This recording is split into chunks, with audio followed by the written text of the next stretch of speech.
Hello friends,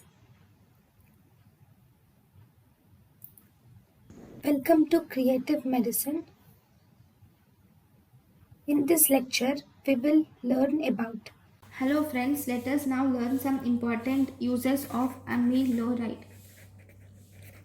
Amiloride uses. List of amiloride uses.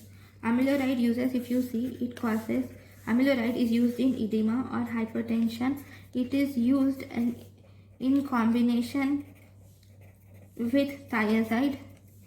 Then it also causes lithium induced polyuria.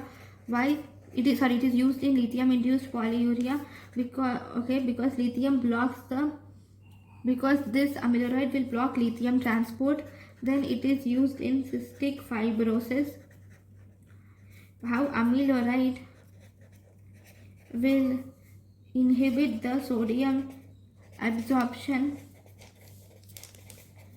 It will inhibit the sodium absorption from epithelial surfaces. It inhibits the sodium absorption from epithelial surfaces and thus increases the hydration of secretions.